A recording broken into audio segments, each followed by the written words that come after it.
We can divide this new approach into three parts. First, build up the strength and resilience of the financial system. Second, develop and apply a broad framework for monitoring financial stability on an ongoing basis. And third, explain the new approach as transparently as possible so that the public and its representatives in Congress can provide oversight and hold us accountable for this work. Although I will focus mainly on the stability efforts of the Fed, a number of federal regulatory agencies have responsibilities in this area.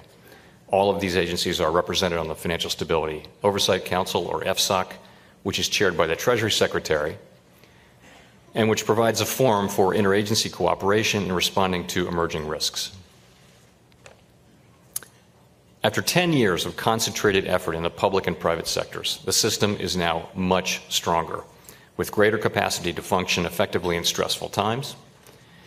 In the banking system, we've implemented a post-crisis regulatory framework based on robust capital and liquidity requirements, a strong stress testing regime, and mandatory living wills for the largest firms. As a result, firms now have much more high-quality capital than before, as you can see on the first figure. The most recent stress tests indicate that even after a severe global recession, capital levels at the largest banks would remain above regulatory minimums and above the levels that those banks held even in good times before the crisis. The most systemically important financial institutions also now hold roughly 20% of their assets in the form of high-quality liquid assets, that is, safe assets that could be readily sold at short notice. The share of these assets as a percent of total assets is about 4 times its pre-crisis level. Compared with other economies, lending and borrowing in the United States depend less on bank loans and more on funds flowing through a wide array of capital market channels. The crisis revealed that this capital market-centric system, despite its many benefits, also provides more places where systemic risk can emerge. In response, Congress and the regulatory agencies have made many stability-enhancing changes outside of the banking system. For example, many derivative transactions are now required to be centrally cleared, which, through netting, has reduced exposures and enabled better management of counterparty risk.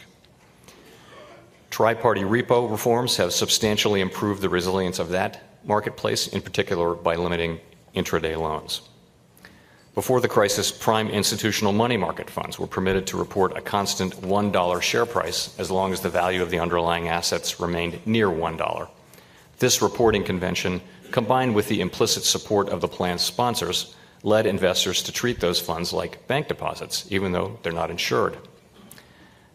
These same funds are now required to report floating net asset values, and after this reform, investors chose to migrate to government-only funds, which are safer and less susceptible to runs, as you can see. These and other measures have reduced the risk that key non-bank parts of the system would freeze up in the face of market stress. Innovation and risk-taking contribute to the dynamism of our financial system and our economy. As Hyman Minsky emphasized, along with the many benefits of dynamism, comes the reality that the financial system will sometimes evolve toward excess and dangerous imbalances.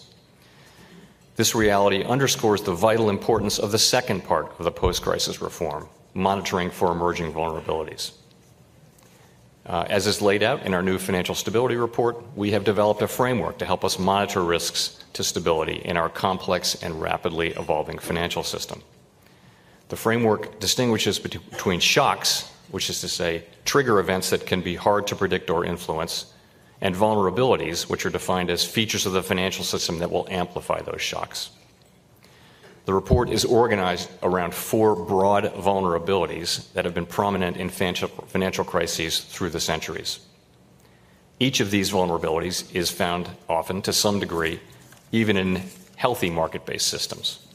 And there's not at present any generally accepted standard for assessing at what level the vulnerabilities begin to pose serious stability risks. In lieu of such a standard, we flag cases in which vulnerabilities rise well beyond historical norms, and then we form judgments about the stability risks these cases present. So the 4 vulnerabilities. The first vulnerability is excessive leverage in the financial system. If a highly leveraged segment of the financial system is buffeted by adverse events, the affected entities may all need to deleverage at the same time by selling assets, leading to what we call a fire sale. Both the resulting decline in asset prices and the impaired ability of that segment to play its role in the economy can amplify the effects of a downturn. We saw this chain of events play out repeatedly in various parts of the financial sector in the weeks following the failure of Lehman Brothers in 2008.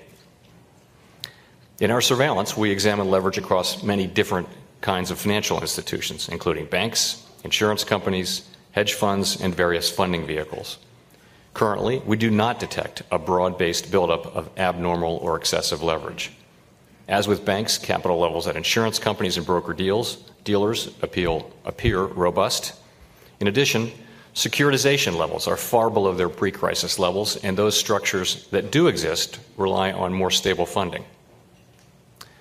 Our view into leverage and risk-taking outside the banking system is admittedly incomplete and less than it is for banks, however, and we are always working to get a better view of emerging leverage excesses. The second vulnerability is funding risk, which arises when banks or non-bank financial entities rely on funding that can be rapidly withdrawn. If depositors or market participants lose faith in the soundness of an institution or the system as a whole, unstable funding can simply vanish in what is called a run. During the crisis, we saw widespread runs, including at broker-dealers, some segments of the repo market, and money market mutual funds. These runs did severe damage, contributing to a generalized panic at the time. Had the authorities not stepped in, the damage could have been even more severe. Today, we view funding risk vulnerabilities as low. Banks hold low levels of liability that are able and likely to run, and they hold high levels of liquid assets to fund any outflows that do occur. Money market mutual funds reforms have greatly reduced the run risk in that sector. More generally, it is short-term, uninsured funding that would be most likely to run in a future stress event, and the volume of that funding is now significantly below pre-crisis peaks. So taken together, the evidence on these first two vulnerabilities strongly supports the view that financial institutions and markets are substantially more resilient than they were before the crisis. Indeed, the American financial system has successfully weathered some periods of significant stress over the past several years.